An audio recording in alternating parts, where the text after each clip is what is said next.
जय हिंद दोस्तों, स्वागत है आपका हमारे YouTube चैनल में। आज की वीडियो में हम लेकर आए हैं आपके लिए यहाँ पर हिंदी साहित्य के बहुत ही महत्वपूर्ण क्वेश्चन आंसर।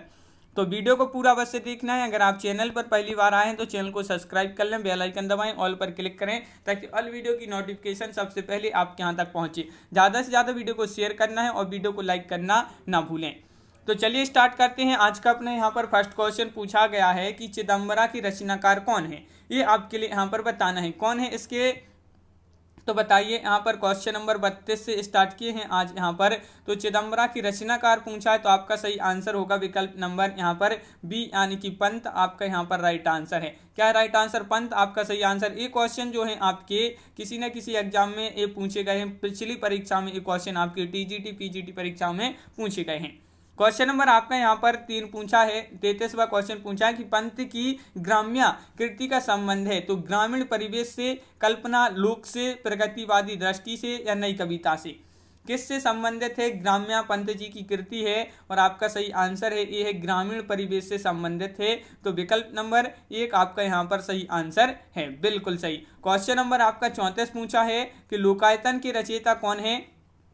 क्वेश्चन नंबर 34 है लोकायतन की रचयिता पूछा सूर्यकांत त्रिपाठी निराला, माखनलाल चतुर्वेदी, बालकृष्ण शर्मा नवीन या सुमित्रा नंदन पंत। ये आपके यहाँ पर 4 विकल्प दिए गए हैं। तो क्वेश्चन नंबर 34 का राइट आंसर होगा आपका यहाँ पर सही आंसर विकल्प नंबर डी यानी कि सुमित्रा नंदन पंत आपका यहाँ पर सही आंसर है, बिल्कुल सही। सुमित्रा नंदन पंत आपका सही आंसर है, विकल्प नंबर आपका डी। क्वेश्चन नंबर आपका यहाँ पर 35 क्या पूछा? पंत की पहली रचना है। पंत की पहली रचना कौन सी है यहाँ पर बता दीजिए। 4 विकल्प आपके यहाँ पर दिए गए हैं, वीणा, गिरजे का घंटा, ग्रंथि या इनमें से कोई नहीं।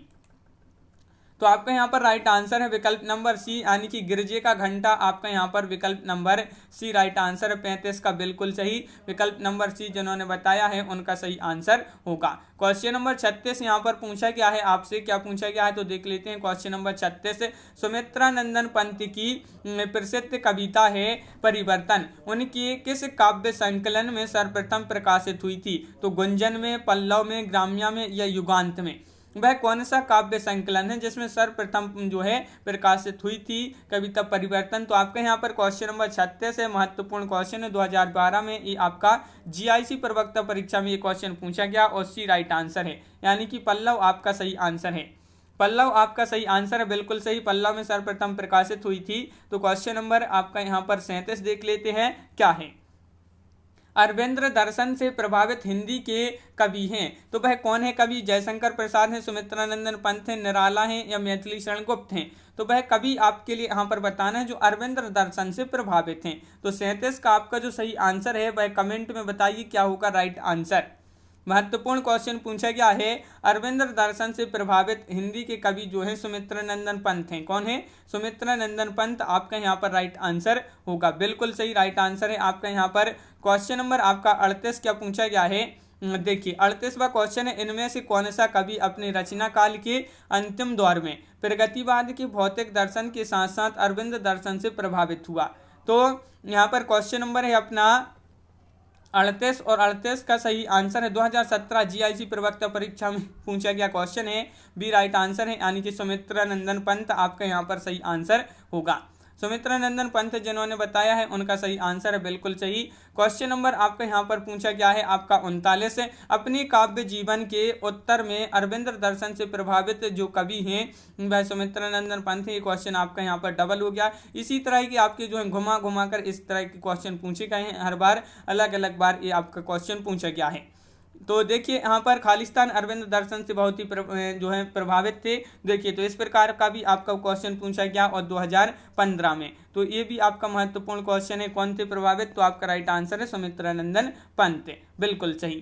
क्वेश्चन नंबर आपका यहाँ पर 41 क्या पूछा गया है। तो 41वां क्वेश्चन यहाँ पर देख लेते हैं। देखिए कौन सा है, यहाँ पर राइट आंसर बताना है कि निम्नलिखित में से कौन सा कथन असत्य है। असत्य कथन का चयन करना है आपके लिए, बताइए असत्य कथन कौन सा है। तो पंत को प्रकृति का सुकुमार कहा जाता है, पल्लव पंत की रचना है, लोकायतन महाकाव्य की श्रेणी में आता है, पंत भारतेंदु युग के कवि हैं। तो आपका यहाँ पर डी राइट आंसर होगा कि ये जो कथन है ये आपका असत्य कथन है। कैसा है? असत्य कथन है, तो विकल्प नंबर डी राइट आंसर है। क्वेश्चन नंबर देखिए, अगर सुमित्रा नंदन पंत की बात करें तो ये भारतीय हिंदू युग में नहीं आती, जो है छायावाद युग के प्रमुख कवि माने जाते हैं सुमित्रा नंदन पंत, और प्रकृति का सुकुमार कवि भी इन्हीं को कहा जाता है। क्वेश्चन नंबर आपका 42 क्या पूछा है, किस छायावादी कवि को प्रकृति का सुकुमार कहा जाता है। देखिए अब भी हमने बताया आपके लिए किसको कहा जाता है, सुमित्रा नंदन पंत को। तो सुमित्रा नंदन पंत विकल्प नंबर 1 राइट आंसर आपका यहाँ पर है। क्वेश्चन नंबर 43 है, निम्नलिखित में ऐसी कौन सी रचना महाकाव्य नहीं है। नहीं है पूछा है आपसे, महाकाव्य नहीं है, कामायनी, साकेत, प्रिय प्रवास या पल्लव। क्वेश्चन नंबर 43 है और आपका महत्वपूर्ण क्वेश्चन पूछा गया है। तो यहाँ पर आपका सही आंसर जो होगा कि कौन सी रचना जो है महाकाव्य नहीं है, तो वह रचना कौन सी है, डी यानी कि पल्लव आपका यहाँ पर सही आंसर है। पल्लव आपका यहाँ पर सही आंसर है। टीजीटी में ये क्वेश्चन पूछा गया था और पल्लव ये महाकाव्य नहीं है, ये आपकी ये रचना जो है 1928 में रचित सुमित्रा नंदन पंत का आरंभिक काव्य ग्रंथ है ये। और क्वेश्चन नंबर आपका यहाँ पर 44 पूछा, हिंदी साहित्य में महाप्राण किस कवि के लिए प्रयुक्त होता है। ये क्वेश्चन कई बार पूछा जा चुका है कि हिंदी साहित्य में महाप्राण किस कवि के लिए प्रयुक्त होता है, तुलसीदास, जयशंकर प्रसाद, निराला या सूरदास। तो क्वेश्चन नंबर 44 का आपका जो सही आंसर है, 44 का विकल्प नंबर बी राइट आंसर है, यानी कि निराला। निराला आपका यहाँ पर सही आंसर है, बिल्कुल सही, विकल्प नंबर बी जिन्होंने बताया है उनका राइट आंसर होगा निराला। क्वेश्चन नंबर आपका यहाँ पर 45 क्या पूछा गया है, तो 45वां क्वेश्चन पूछा गया है, देख लेते हैं। ये है कि पंचवटी प्रसंग काव्य की रचयिता हैं। क्वेश्चन नंबर 45 है और इसका जो सही आंसर होगा आपका वह क्या होगा, पंचवटी प्रसंग काव्य की रचयिता पूछा है मैथिली शरण गुप्त हैं, जयशंकर प्रसाद हैं, निराला हैं या केशवदास हैं। तो क्वेश्चन नंबर 45 का आपका जो सही आंसर है, पंचवटी प्रसंग काव्य की जो रचयिता है निराला हैं। कौन है, निराला आपका यहाँ पर सही आंसर होगा, निराला बिल्कुल सही, निराला जिन्होंने बताया है उनका सही आंसर यहाँ पर है। अनामिका काव्य किनके द्वारा रचित है, ये आपके लिए बताना है। क्वेश्चन नंबर 46 का आंसर क्या होगा, अज्ञे, धूमिल, निराला या सुमन। देखिए जिन्होंने अभी तक वीडियो को लाइक नहीं किया है तो भाई एक बार वीडियो को लाइक अवश्य कर ले सभी लोग। और क्वेश्चन नंबर 46 पूछा कि अनामिका काव्य है ये और इसके रचयिता कौन है, किसके द्वारा रचित है, तो आपका सही आंसर है निराला, यानी कि विकल्प नंबर बी आपका यहाँ पर सही आंसर होगा। परिमल किस कवि की रचना है, ये आपके लिए बताना है। परिमल ये रचना है और किस कवि की है, तो बताइए परिमल किस कवि की रचना है, मैथिली शरण गुप्त, रामधारी सिंह दिनकर, जयशंकर प्रसाद या सूर्यकांत त्रिपाठी, निराला।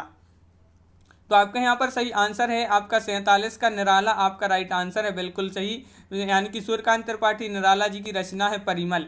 तो ये याद रखिए। क्वेश्चन नंबर आपका यहाँ पर 48 क्या पूछा है, देखिए 48वां क्वेश्चन पूछा कि गीतिका की रचनाकार का नाम बताइए। तो इसकी रचनाकार आपके लिए बताना है, गीतिका की रचनाकार कौन है बताइए। 4 विकल्प आपके यहाँ पर दिए गए हैं, गीतिका की रचनाकार बताना है। और ये क्वेश्चन आपका जो है टीजीटी परीक्षा में 2005 में ये क्वेश्चन पूछा गया था और आपका सही आंसर यहाँ पर है विकल्प नंबर सी, यानी कि निराला। निराला आपका सही आंसर। निराला का जन्म कहाँ हुआ था, उत्तर प्रदेश, बंगाल, उड़ीसा या बिहार। क्वेश्चन नंबर 49 का सही आंसर बताइए, क्या होगा 49 का सही आंसर। 49वां क्वेश्चन है और आपका बंगाल राइट आंसर है। बंगाल जिन्होंने बताया है उनका सही आंसर होगा विकल्प नंबर आपका सी राइट आंसर है। देखिए स्वच्छंदतावादी विचारधारा की कवि हैं और इनका जन्म अगर बात करें, निराला जी का जन्म 21 फरवरी 1896 को इनका जो जन्म है वह महिषादल राज्य है, मेदिनीपुर बंगाल का नामक ग्राम में इनका जो है जन्म हुआ था। और क्वेश्चन नंबर आपका यहाँ पर 50 पूछा गया है कि साहित्यिक क्षेत्र में सर्वाधिक विरोध किसका हुआ था, प्रसाद, दिनकर, निराला या हरिओद। तो साहित्यिक क्षेत्र में पूछा गया है, साहित्यिक क्षेत्र में जो सबसे अधिक विरोध हुआ था वह किसका हुआ था, तो आपका सही आंसर है निराला, यानी कि विकल्प नंबर डी राइट आंसर होगा। तो यहाँ पर क्वेश्चन नंबर 51 पूछा गया है आपसे यहाँ पर। तो देखिए निम्नलिखित जो पंक्तियां हैं किस प्रसिद्ध लंबी कविता से उद्धृत हैं। तो ये आपके लिए बताना है ये कविता जो है किस ये प्रसिद्ध लंबी कविता से उद्धृत हैं, ये पंक्तियां बताना है। तो प्रतिपल परिवर्तित व्यू, वेद कौशल समूह, राक्षस विरुद्ध प्रत्युहु, क्रुद्ध कपिविषम, ये आपके लिए बताना है किससे ली गई हैं ये पंक्तियां।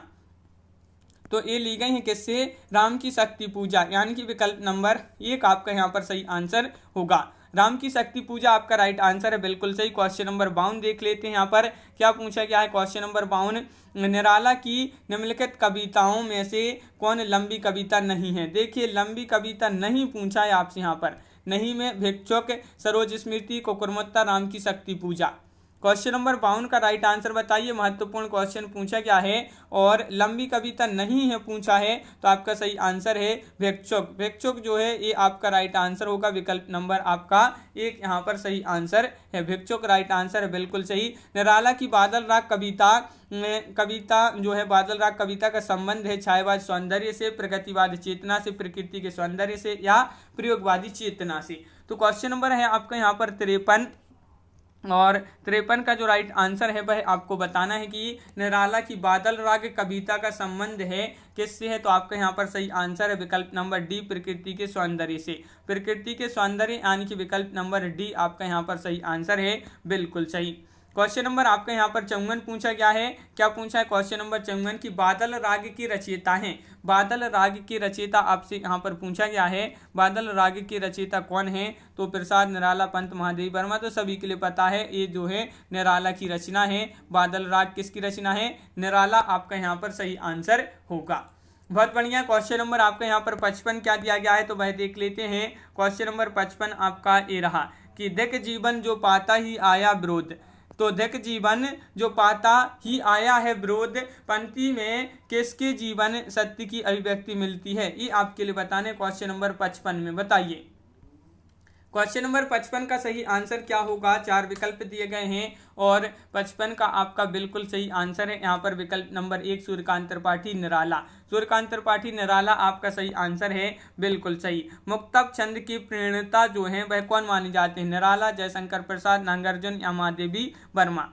क्वेश्चन नंबर 56 का सही आंसर बताना है, चार विकल्प भी आपके यहाँ पर दिए गए हैं। महत्वपूर्ण क्वेश्चन पूछा गया है 56। मुक्त छंद की जो प्रेरणा मानी जाते हैं वह निराला मानी जाते हैं। कौन मानी जाते हैं, सूर्यकांत त्रिपाठी निराला। क्वेश्चन नंबर आपका यहाँ पर पूछा गया है 57 की निराला की जूही की कली उदाहरण है। तो मात्रिक छंद का उदाहरण है, मुक्तक छंद का या वर्णिक छंद का या इनमें से कोई नहीं।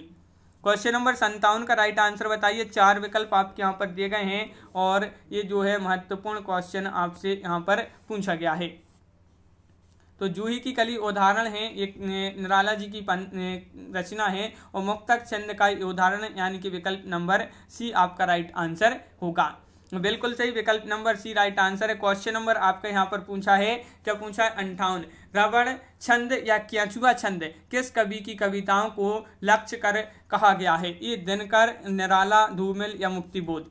क्वेश्चन नंबर 58 पूछा है कि रबड़ छंद या केंचुआ छंद किस कवि की कविताओं को लक्ष्य कर कहा गया है। तो आपका यहाँ पर सही आंसर है क्वेश्चन नंबर 58 का विकल्प नंबर सी यानी कि निराला। निराला आपका यहाँ पर सही आंसर है, बिल्कुल सही। विकल्प नंबर सी जिन्होंने बताया है उनका यहाँ पर सही आंसर होगा, तो बिल्कुल सही आंसर है। अगला क्वेश्चन देख लेते हैं। यहाँ पर क्वेश्चन नंबर 59 क्या पूछा गया है। तो क्वेश्चन नंबर 59 यहाँ पर आपका दिया गया है, तो देखिए क्या है, ये आपका है क्वेश्चन नंबर 59। निराला की अंतिम कविता है राम की शक्ति पूजा, तुलसीदास या सरोज स्मृति या पत्रोत्कंठित जीवन का विष बुझा हुआ है। ये आपके चार विकल्प हैं। क्वेश्चन नंबर 59 का राइट आंसर सभी लोग बताएंगे क्या होगा इसका सही आंसर। निराला की अंतिम कविता पूछा है तो आपका सही आंसर है यहाँ पर क्या है, पत्रोत्कंठित जीवन का विष बुझा हुआ। ये जो है विकल्प नंबर डी वह आपका यहाँ पर सही आंसर है, बिल्कुल सही। विकल्प नंबर डी आपका यहाँ पर सही आंसर है। यह 1961 में लिखी गई थी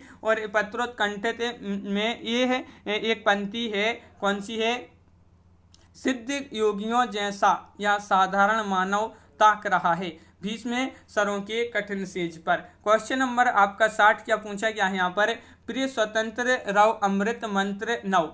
जो पंक्ति है, पंक्ति वाली कविता का जो संबंध है किससे है, इसका संबंध जयशंकर प्रसाद से, सुमित्रानंदन पंत से, भवानी प्रसाद मिश्र से या सूर्यकांत त्रिपाठी निराला जी से।